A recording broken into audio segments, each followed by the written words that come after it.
झारखंड में हेमंत सोरेन ने एक तरीके से सुपड़ा साफ कर दिया है बीजेपी का, और 51 सीटें, और ये नंबर जो है वो और बढ़ सकता है।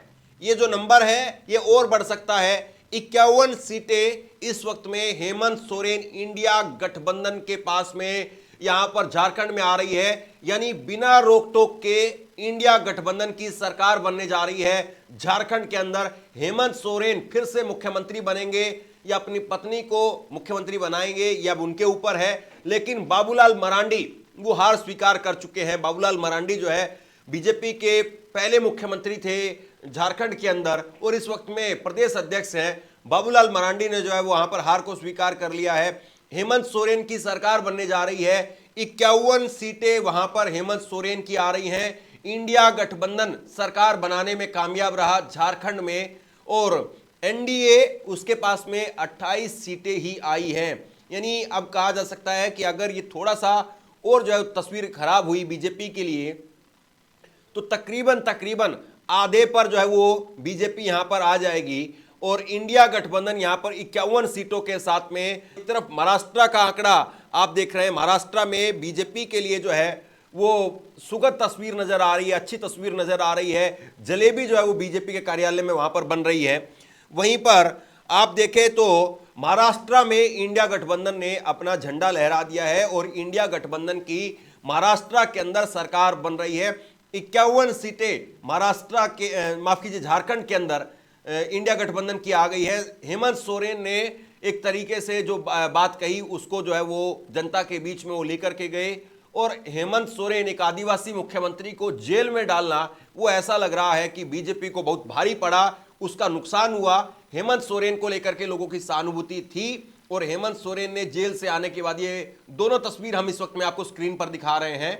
पहले जब वो हेमंत सोरेन क्लीन सेव में थे उस वक्त की तस्वीर है, और उसके बाद में जेल से आने के बाद उन्होंने दाढ़ी नहीं कटवाई, वही अपना लुक रखा, लोगों के अंदर मैसेज दिया कि देखिए कैसे जो है वो एक मुख्यमंत्री को उन्होंने जो है वो जेल में डाल दिया। और बीजेपी ने चंपई सोरेन, जो जिनको हेमंत सोरेन ने मुख्यमंत्री बनाने का काम किया था, चंपई सोरेन जो है वो कोई फायदेमंद बीजेपी के लिए साबित नहीं हुए। चंपई सोरेन अपनी सीट बचा पाने में कामयाब जरूर हुए, लेकिन यहां पर हेमंत सोरेन ने सरकार बना ली है, और हेमंत सोरेन ने पूरा माहौल पलट दिया है।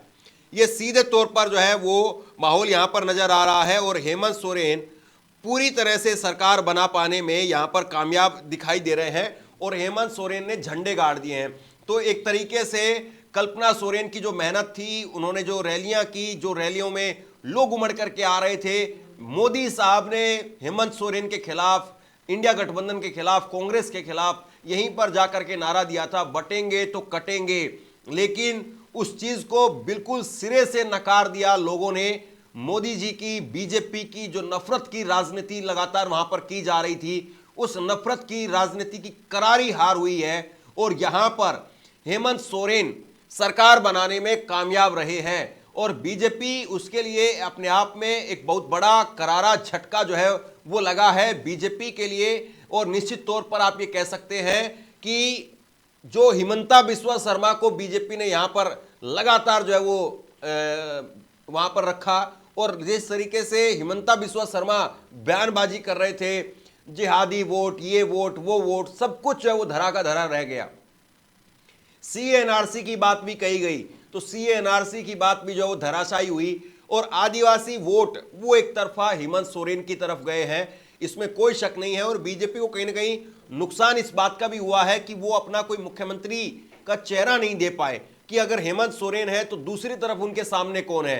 तो यानी ये जो राजनीति है आज के वक्त की, एक जो नई राजनीति है जिसमें आपको मुख्यमंत्री का चेहरा बताना पड़ता है, उस नई राजनीति के अंदर ये भी साफ तौर पर दिख रहा है कि ये आपको मुख्यमंत्री का चेहरा भी दिखाना पड़ेगा। कहीं ना कहीं जो है वो महाविकास आघाड़ी को महाराष्ट्र के अंदर इस बात का भी नुकसान हुआ है कि उन्होंने उद्धव ठाकरे को कहें तो प्रोजेक्ट नहीं किया। हालांकि अब नंबर के हिसाब से तो वो बातें ही जो है वो अपने आप में बहुत पीछे रह गई, लेकिन अब जो है जिस तरह की बाइपोलर चुनाव होते हैं, मोदी वर्सेस राहुल होता है, या केजरीवाल वर्सेस जो है वो ये सवाल पूछा जाता है, या योगी आदित्यनाथ वर्सेस अखिलेश यादव होता है, तो वो राजनीति फिर भी लोगों को थोड़ा सा समझ में आती है कि एक तरफ ये है, दूसरी तरफ ये है। लेकिन अगर दूसरी तरफ चेहरा ही दिखाई नहीं देता है तो फिर उसका कहीं ना कहीं नुकसान वो उठाना पड़ता है, और वो नुकसान जो है वो यहां पर दिखाई दे रहा है। ये जो नंबर निकल करके सामने आ रहे हैं 50, 55, 51, ये आखिरी में नंबर जो है कहीं तक भी जा सकता है। मतलब कम से कम 50 सीटें तो जरूर रहेगी, और सरकार को जोड़ने तोड़ने की कहीं पर कोई बीजेपी कोशिश भी नहीं कर सकती है। मतलब जो बीजेपी के पास में आजकल एक हथियार कहा जाता है कि वो जोड़ तोड़ की राजनीति करती है, बीजेपी बहुत बुरी तरीके से जो है वो लोकतंत्र को कुचलने में लगी हुई है, ये सारी जो बातें हैं वो झारखंड के अंदर जो है एक तरीके से धराशायी हो गई है। और बीजेपी अब कहीं तक भी इस स्थिति में दिखाई नहीं दे रही है कि बीजेपी अपने आप को यहां पर कोई फिगर में ला भी पाए। लेकिन अब सवाल यही है कि महाराष्ट्र जो बड़ा राज्य था, वो बड़ा राज्य बीजेपी ने जो है अपने काबू में कर लिया है। बिल्कुल साफ तौर पर जो है बहुमत यहां पर बीजेपी के खेमे में है, और उसमें एनडीए नहीं बल्कि आप बीजेपी ही समझिए, क्योंकि अब एकनाथ शिंदे को जरा सा भी भाव नहीं मिलने वाला है। एकनाथ शिंदे आज तक केवल सुबह 8-9 बजे तक वो मुख्यमंत्री थे, अब वो मुख्यमंत्री नहीं है, अब वो सिर्फ पूर्व मुख्यमंत्री रहेंगे।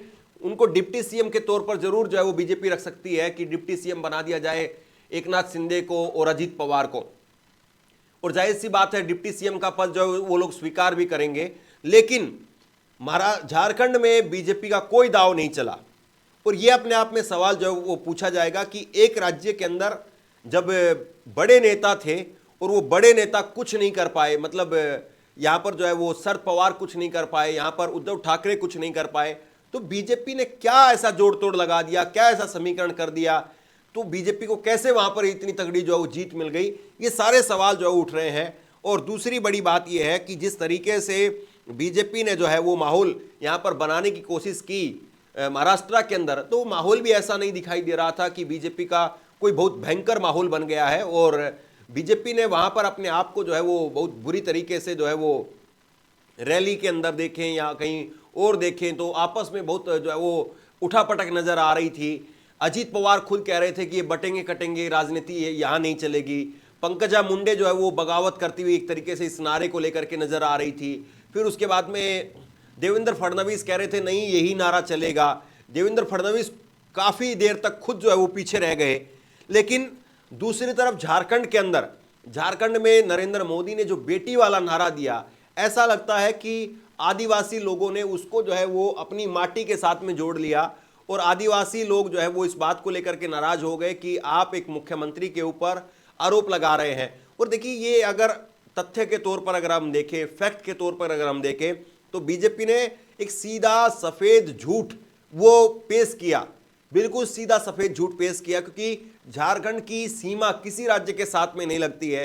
झारखंड में घुसपैठ हो ही नहीं सकती है, अगर घुसपैठ होती भी है तो केंद्र सरकार की नाकामी की वजह से है, केंद्र सरकार के निकम्मेपन की वजह से होगी। क्योंकि आप अगर ये कहें कि दिल्ली के अंदर अगर कुछ हो रहा है तो उसमें अरविंद केजरीवाल कैसे जिम्मेदार है, अगर कोई ये कहे कि तेलंगाना के अंदर अगर कुछ हो रहा है तो उसमें कांग्रेस कैसे जिम्मेदार है, अगर कोई ये कहे कि उत्तर प्रदेश में अगर कुछ हो रहा है तो फिर उसके लिए योगी आदित्यनाथ जिम्मेदार हो सकते हैं, क्योंकि उत्तर प्रदेश की जो सीमा है वो नेपाल के साथ में लगती है, वहां पर जो है घुसपैठ एक मुद्दा हो सकता है। या पंजाब के लेकर के ये बात कही जा सकती है कि पाकिस्तान के साथ में उनका बॉर्डर टच होता है, या गुजरात को लेकर के ये बात कही जा सकती है। लेकिन आप एक बीच के राज्य के लिए कैसे इस बात को कह सकते हैं? आप जो है वो मान लीजिए कि छत्तीसगढ़ को अगर इसके लिए दोषी ठहराएं तो छत्तीसगढ़ को कैसे दोषी ठहराया जा सकता है? तो ये सवाल, हरियाणा को अगर आप दोषी ठहराएं घुसपैठ के लिए तो हरियाणा को कैसे आप दोषी ठहरा सकते हैं? तो ये सारे मुद्दे थे जो मुझे लग रहा है कि इस बार के चुनाव में बीजेपी ने अपनी तरफ से उछालने की, दिखाने की कोशिश की, लेकिन सुपड़ा साफ यहां पर बीजेपी का हो गया। बीजेपी को एक तगड़ा करारा झटका लगा है, इसमें कोई शक नहीं है। और बीजेपी ने जैसे यहां पर चुनाव में अपने आप को एस्टैब्लिश करने की कोशिश की, हिमंता बिस्वा शर्मा को यहां पर लगातार लगा करके रखा। हिमंता बिस्वा शर्मा के इतने नफरती बयान थे, इतने नफरती बयान थे कि आप टीवी पर घर में अपने बेटे बेटी के सामने बैठ करके नहीं देख सकते हैं। मतलब वो कहने के लिए एक चुने हुए राज्य के मुख्यमंत्री हैं, एक राज्य के चुने हुए मुख्यमंत्री हैं, लेकिन इतने नफरती बयान कोई कैसे दे सकता है? एक संवैधानिक पोस्ट पर बैठ करके हिमंता बिस्वा शर्मा सीधे तौर पर जो है वो एक ऐसी नफरती बात वहां पर परोस रहे थे, इतनी नफरती ट्वीट वो लगातार कर रहे थे। अब हो सकता है कि वो जाकर के अपने राज्य में बैठ जाएं आराम से थोड़ा सा, लेकिन यहां पर हिमंता बिस्वा शर्मा, उनकी भी एक तरीके से करारी हार है और उनके राज्य को अब उनको देखना चाहिए, क्योंकि वहां पर इलेक्शन में अब इस बात को कांग्रेस वहां पर उठाएगी या उनका जब चुनाव होगा तो वहां पर हेमंत सोरेन जो है वो जाकर के चुनावी प्रचार करेंगे, तब वो कैसे जो है वो अपने आप को जो है वो जवाब देंगे, ये देखने वाली बात रहेगी। लेकिन यहां पर सीधे तौर पर जो है वो अब मामला साफ होता हुआ नजर आ रहा है और नरेंद्र मोदी हो सकता है कि शाम को बीजेपी के कार्यालय में फिर से आएंगे और तब जो है वो देखेंगे कि वो क्या कुछ वहां पर कहते हैं।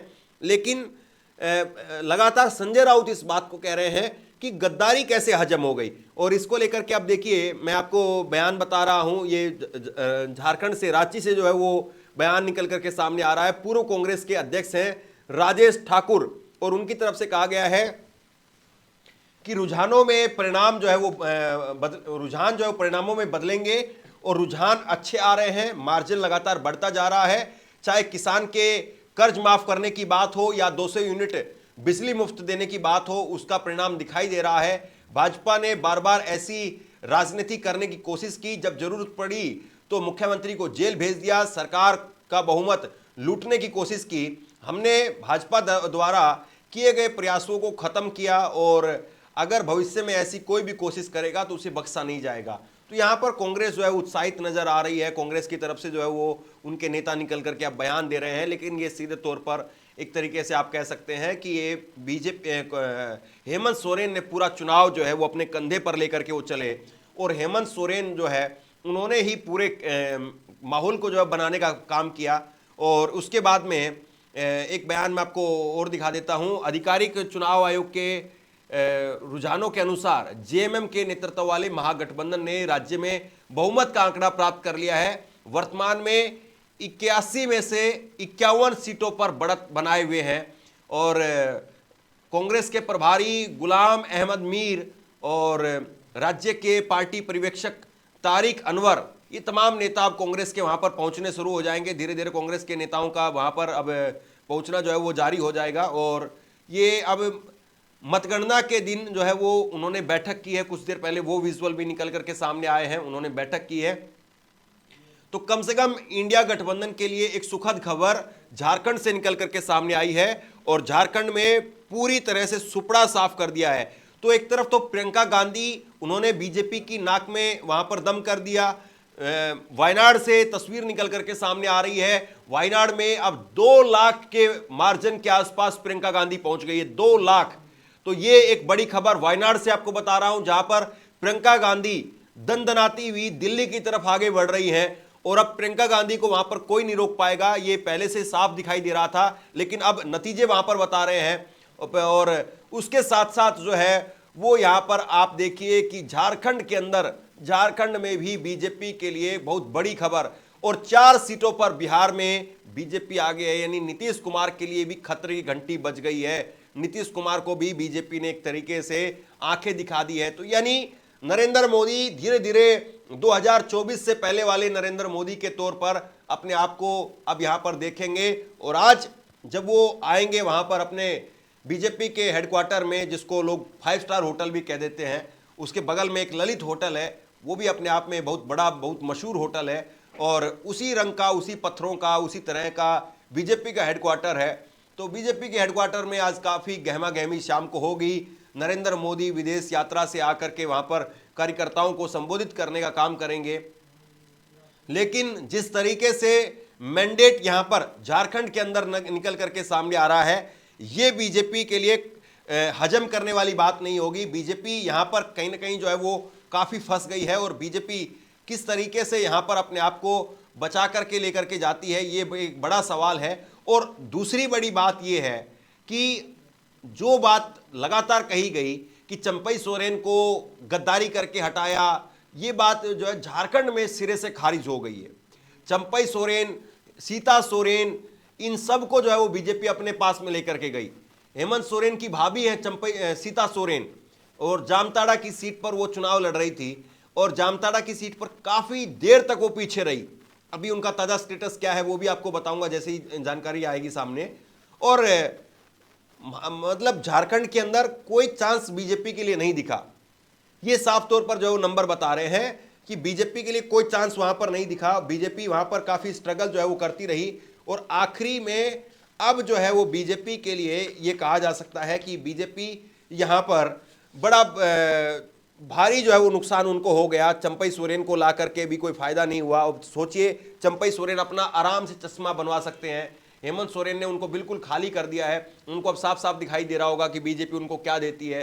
वो दिल्ली में आए, दिल्ली में बीजेपी हेडक्वार्टर में बैठे, मोदी जी उनको चश्मा बनवा करके दें, क्योंकि एक वक्त में चंपई सोरेन ने कहा था कि मैं चश्मा बनवाने के लिए दिल्ली गया था, मेरा चश्मा टूट गया था। तो अब वो आराम से आएंगे चंपई सोरेन, और आराम से आकर के चंपई सोरेन जो है वो अपना चश्मा बनवा ले, कोई दिक्कत नहीं है। और हेमंत सोरेन अब वहां पर मुख्यमंत्री बनेंगे। कल्पना सोरेन की भूमिका क्या होगी? क्या कल्पना सोरेन सरकार के अंदर शामिल होगी, कैबिनेट में मंत्री बनेगी, या कल्पना सोरेन अभी भी बाहर से ही सरकार को जो है वो देखती रहेंगी और हेमंत सोरेन के साथ में काम करेगी? लेकिन कोई शक नहीं है कि कल्पना सोरेन का इस जीत में एक बहुत बड़ा योगदान है। और जिस तरीके से कल्पना सोरेन के हेलीकॉप्टर को रोका गया, जिस तरीके से हेमंत सोरेन का हेलीकॉप्टर को रोका गया, ये सारी चीजें जो है वो महाराष्ट्र के लोगों को ऐसा लगता है कि पसंद नहीं आई, और उसकी वजह से बीजेपी को एक बहुत बड़ा करारा तगड़ा झटका जो है वहां पर लगा।